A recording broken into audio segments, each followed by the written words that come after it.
So Jaron Ennis had a very impressive victory last night against Roman Villa, and in this video I'll be telling you guys why Jaron Ennis defeats Terence Crawford. The first reason that I am going to list is his very impressive offensive arsenal. Without doubt, Jaron Ennis has the best offensive arsenal out of any fighter Terence Crawford has taken on in his entire career. He has a wide majority of shots that he throws. He is so dynamic offensively. I mean, this guy can hit you with the uppercut, he can hit you with the hook, the right hand, the jab, combinations, upstairs, downstairs. His offensive arsenal is quite phenomenal. And it's not just the shots he has, but how effectively he throws them, how accurately he throws them, where he places them. His offense is quite tremendous, and I would honestly say his offense is better than Terence Crawford's. Now, I'm not saying that every aspect of his offense is better, but I think purely his raw offensive potential and his raw offensive ability is better than Terence Crawford's raw offensive ability.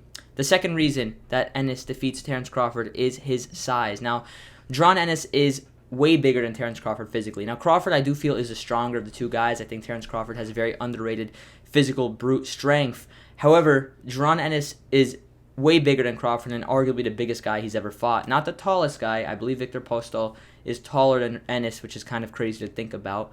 But he is the biggest guy physically. I mean, Ennis can easily fight at middleweight, without doubt. If you look at his physicality, he can easily fight 2 weight classes up. I'm not saying he's draining himself to make welterweight, as he's made weight every time. But he is very big for the weight and much bigger than anyone Terence Crawford has fought that I can think of, aside from maybe Kell Brook.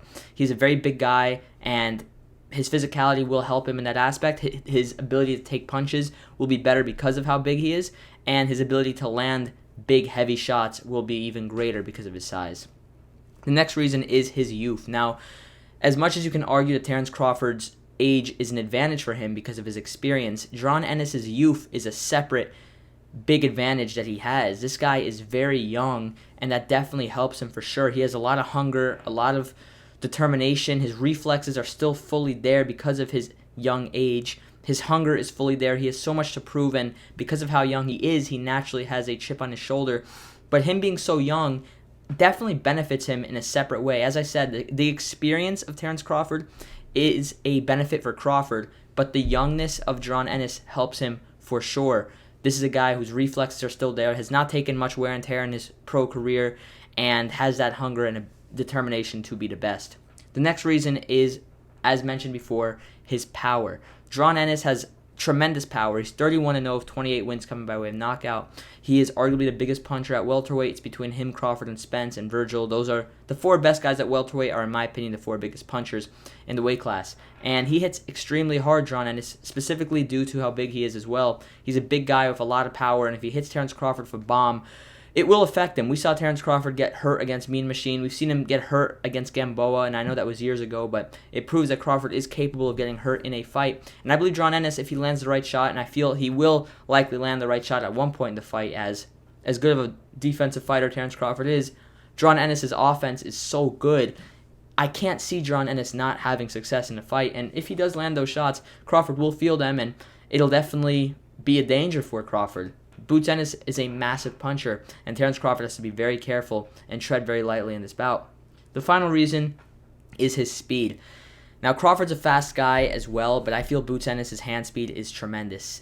We've seen Terence Crawford. I think the biggest thing that Crawford has an issue with in fights, honestly, is speed. The toughest fight of his career, arguably, against Yuriorkis Gamboa, the reason he had so much issues, and he'll tell you this himself, is Gamboa's speed. He has issues with speed, and I feel that Ennis' speed will be a detriment for Crawford. Specifically his hand speed, but I think his foot speed is very good as well. His upper body movement is very good as well, and Crawford will be open to counters if Boots is able to slip some of his shots, like we've seen Boots slip other fighters' shots in the past. And his speed is quite tremendous and very good, and will give Terence Crawford a lot of issues. Now, a quick recap of the reasons I listed: his offensive arsenal, his size, his youth, his power, and his speed. With all of that I have said about Jaron Ennis, and all the reasons that I said I would pick him to beat Terence Crawford, would I actually pick Jaron Ennis to defeat Terence Crawford in 2023?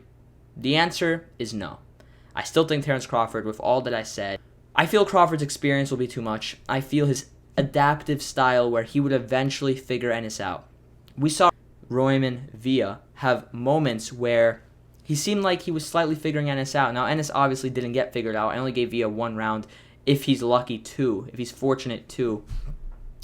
However, we saw points in the fight where he was able to get in range, land nice shots, and shots that if Crawford landed would have been very different. And I feel Crawford would not have had as many issues against Villa as Boots Ennis did as well. Now, Ennis dominated him, but I feel Crawford would have done it probably in a way where maybe the first 2-3 rounds would have been competitive, but then it would have been completely a beatdown. And I think it was a beatdown from round 7 and on, but until then, it wasn't an easy fight at all for Ennis. He was clearly winning it, but he was taking a lot of shots, more shots than he should have. But overall, I feel Crawford, he would adapt to Ennis. He would eventually start to pick him apart and probably stop him late or edge him out in a very close decision. It'd be a very tough fight for Crawford. He would take a lot of punishment early on, maybe even get rocked a couple times. And I think the way this fight would play out is Jaron Ennis would pressure Terence Crawford early, and I think Crawford would fight Ennis on the back foot. He would try to outbox him early, and the first few rounds he'll definitely lose. He'll start to slowly get his way back into the fight until the second half of the fight where he really starts to take over. But that's my final thoughts. These are the reasons why Jaron Ennis beats Terence Crawford, and my final pick for this fight would be Crawford to win, but I think Ennis is a very live dog. I think you can even argue this is now officially a 50-50 fight. Thanks for watching, though. Tell me down in the comment section below. Have a good one, guys. God bless. I'll see you guys later. Peace.